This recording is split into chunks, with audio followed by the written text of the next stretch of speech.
She killed her rich husband to take the huge insurance money. True crime documentary.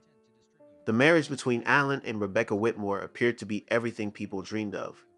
Alan, a successful entrepreneur, had built a thriving multi-million-dollar business that afforded him and his wife a life of luxury.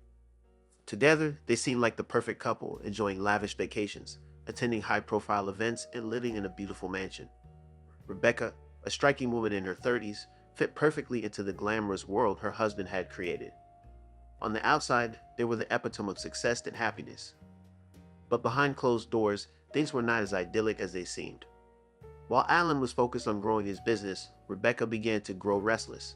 She felt isolated and bored in the marriage, resentful of Alan's long working hours and his obsession with his empire. She wanted more out of life: freedom, money, and independence. Their relationship, once full of love and excitement, had become strained. The cracks in their marriage widened, and Rebecca began seeking a way out, a way to escape Alan's shadow while still reaping the rewards of his wealth. Little did Alan know, his wife had already started plotting the unthinkable to achieve her goals. The scheme begins: life insurance as a gateway to wealth. It didn't take long for Rebecca to come up with a plan to solve her problems. She realized that if Alan died, she would stand to inherit his vast fortune, particularly through his substantial life insurance policy. She began to push him toward increasing his life insurance coverage, all the while downplaying any risks and presenting it as a precautionary measure for their future. Alan, trusting Rebecca completely, agreed to the policy, raising its value to an astonishing $5 million.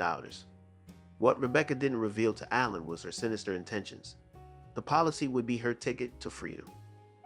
Rebecca wasn't satisfied with just the life insurance policy. To ensure her success, she began manipulating those around her. She would frequently mention how dangerous Alan's hobbies were, casting doubt on his safety and subtly planting the idea that he was at risk. She talked about his fondness for extreme sports and boating, subtly suggesting that his behavior was reckless. This was her way of setting the stage for the perfect accident that would remove Alan from the equation without raising suspicion. At the same time, Rebecca began spending money extravagantly, hinting that she needed the insurance payout to maintain the lavish lifestyle she had grown accustomed to. The night of Alan's death, Rebecca's plan to murder her husband was executed one fateful evening. Alan came home after a busy day, unaware that it would be his last. Rebecca, ever the careful planner, had everything arranged. She invited Alan to relax on the patio with a glass of wine, a seemingly innocent request that would later become part of her elaborate alibi. As they chatted and sipped their drinks, Rebecca laced Alan's wine with a slow-acting poison that would ensure his death without immediate symptoms. Alan, feeling the effects of the poison, began to complain of dizziness and nausea. Rebecca pretended to be concerned, but all the while she maintained control of the situation. As Alan collapsed to the ground, she immediately called 911, using her rehearsed script of a grieving wife. She told the dispatcher that her husband had suddenly fallen ill and needed urgent help. When emergency responders arrived, Alan was already dead, and the scene seemed like an accident. At first glance, it appeared as though Alan had suffered a fall, but the truth was far more sinister. A master of deception, Rebecca's chilling performance. In the hours and days following Alan's death, Rebecca put on an astonishingly convincing performance as a grieving widow. Her emotional breakdowns were heartfelt, and her tearful phone calls to family and friends seemed genuine. She spoke of the shock and sadness of losing her husband, making sure that no one suspected foul play. To the outside world, she was the devastated wife left to mourn her loss. Rebecca's actions during the days after Alan's death raised a few eyebrows, though. While most widows would be overcome with grief, Rebecca seemed eerily composed. She was already preoccupied with settling the life insurance claim, often bringing up the matter in conversations with friends and family. Her focus on the money she would inherit seemed misplaced for someone who had just lost their spouse. But no one questioned her, at least not immediately. Rebecca's performance was so convincing that it took time for investigators to realize that something wasn't right. The investigation unfolds, evidence of deception. As authorities began to investigate Alan's death, they quickly ruled out the possibility of an accident. The initial reports from the scene seemed suspicious, and forensic experts found traces of poison in Alan's system. While the fall might have initially appeared to be the cause of death, it became clear that the poison had played a significant role in his demise. Detectives started to look deeper into Rebecca's actions leading up to Alan's death. Phone records revealed that Rebecca had been in contact with her accomplice in the days before the murder, setting the stage for the crime. Financial records showed that Rebecca had been spending money lavishly in the weeks following Alan's death, despite supposedly mourning her husband. This raised suspicions about her motives, and investigators began to focus their attention on her. Rebecca's behavior after Alan's death began to stand out as more than just coincidence. She seemed too eager to settle the insurance claim and was surprisingly indifferent to the investigation. This raised red flags for the authorities, who started to piece together a disturbing picture of a woman who had planned her husband's death for the sake of money. The role of the accomplice, a partner in crime. While Rebecca played the role of the grieving widow, she was not alone in carrying out her plan. She had an accomplice, someone who shared her greed and was willing to assist in her cold-blooded plot. This individual was involved in several key aspects of the crime, including obtaining the poison that would eventually kill Alan. The accomplice also helped Rebecca stage the scene to make it look like an accidental death, making sure that there were no obvious signs of foul play. The accomplice's role in the crime wasn't just limited to assisting with the murder itself.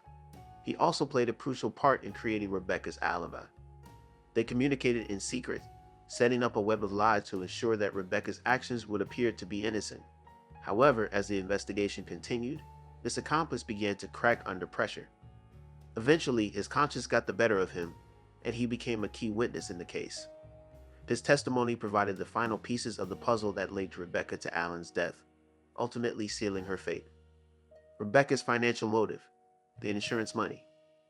At the core of Rebecca's deadly plot was the life insurance policy that Alan had taken out months before his death. The $5 million policy was her primary motivation, and Rebecca believed that the money would provide her with the freedom and luxury she desired.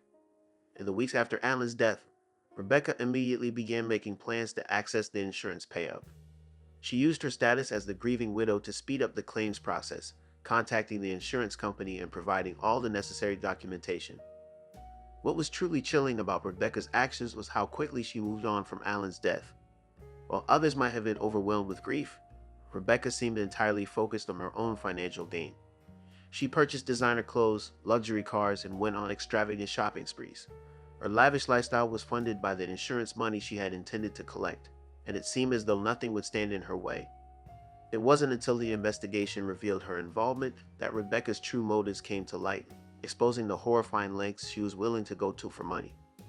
The alibi unraveled. The truth comes to light. Rebecca's carefully constructed alibi began to unravel as investigators dug deeper into her past and present actions. Phone records, financial statements, and witness testimonies exposed discrepancies in her story.